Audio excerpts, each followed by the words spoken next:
E aí pessoal, eu sou Neto Silva e hoje eu estou aqui para gravar mais uma videoaula com vocês. Hoje nós vamos começar a desenvolver uma aplicação geradora de REST. Essa aplicação basicamente vai ser desenvolvida em JavaScript, com Node.js, Fastify e MongoDB. E nós vamos batizá-la de RESTgen e disponibilizar open source no GitHub da 4K Soluções em TI. O RESTgen é uma interface que automatiza a geração de REST. Ele basicamente tem a função de automatizar a criação de rotinas comuns em API REST. Seu escopo, temos uma estrutura através da qual podemos gerar toda a interface de criação de transações, os fluxos de informações entre interface e banco de dados e o consumo desses dados de forma automática. Assim, a função principal, além de gerar todo o CRUD necessário para o manejo de informações, é prover uma interface padrão de gestão de informações. A intenção por trás dessa iniciativa é fazer com que o processo de criação de um sistema de gerenciamento de informação possa ser automatizado a partir de esquemas, que nada mais são do que modelos de cada peça-chave, objetos, pessoas, empresa ou quaisquer entidades que precisam de cadastro e de visualização no nosso sistema. Uma vantagem de utilizar o RESTgen é poder a partir dele gerar um back-end consistente para a geração de MVP, que é o mínimo produto viável, em um espaço muito curto de tempo, contando inclusive com a autenticação, garantindo assim a segurança das informações, mesmo em ambiente de teste. O que é uma API? Uma API, ou Interface de Programação de Aplicações, é um conjunto de rotinas e padrões que fornecem meios de comunicação para um sistema, fazendo assim com que ele possa fornecer informações e serviços para outros sistemas, sem que esses outros precisem conhecer detalhes de como essa informação ou serviço serão manipulados. Eu tenho aqui um exemplo de um fluxo de um restaurante. Basicamente, ao consumir os dados através de uma API, uma aplicação precisa fornecer unicamente detalhes sobre as informações que deseja imputar ou consultar em uma determinada URL. E toda a mágica será feita pela aplicação de forma transparente. Observe o exemplo do restaurante. O cliente, por exemplo, conhece o cardápio, mas não precisa saber necessariamente como o cozinheiro vai fazer sua comida. Então, ele escolhe uma sopa, paga o valor necessário para consumir e em pouco tempo a sopa chega à sua mesa quentinha e pronta para ser consumida. Não é assim que funciona? Então, assim são as aplicações clientes em nossas APIs. Quando você abre um app de pedido de comida no seu celular, por exemplo, esse app é o consumidor. Ele primeiro pede uma lista de produtos disponíveis para a API e então a API envia para ele a lista sem que esse app precise conhecer relacionamentos entre entidades de banco de dados, nada. Ele só mostra para o cliente. Então, ele só precisa receber as informações dos produtos, valores, fornecedores, tempo para ser entregue, etc. Tudo pronto. Assim como a sopa que o restaurante fornece para o seu cliente. REST, Representational State Transfer, ou transferência de estado representacional. É a capacidade que uma aplicação tem de se comunicar com outras utilizando representações, como XML, JSON, entre outros.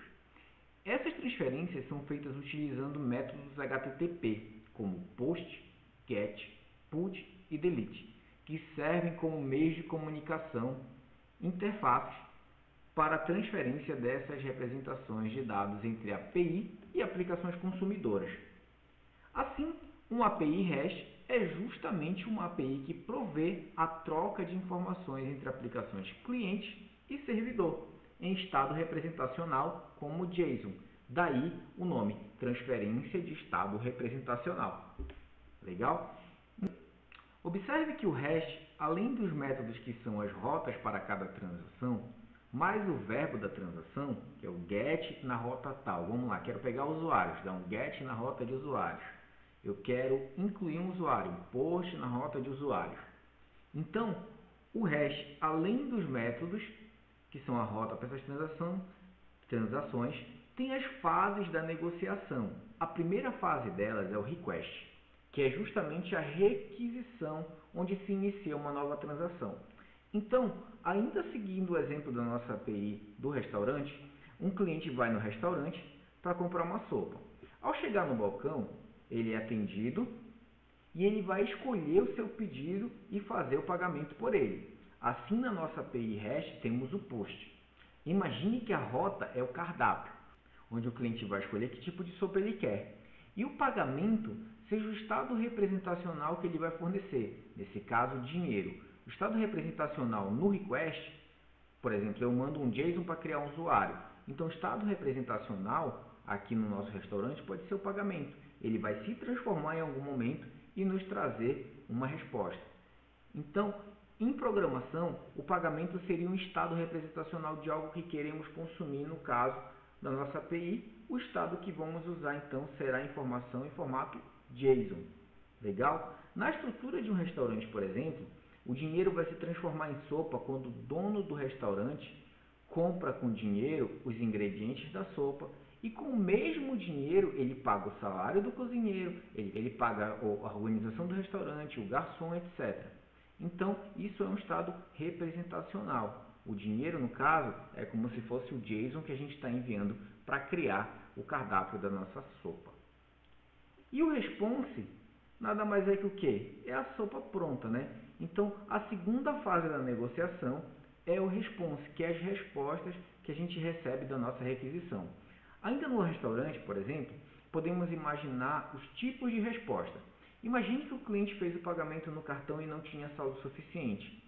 Logo receberemos uma mensagem do tipo 400, onde o cliente não forneceu os dados corretamente e assim ele não pôde comprar sua sopa, pois as informações fornecidas no caso, o pagamento, não foram condizentes com o esperado pelo nosso restaurante, a API.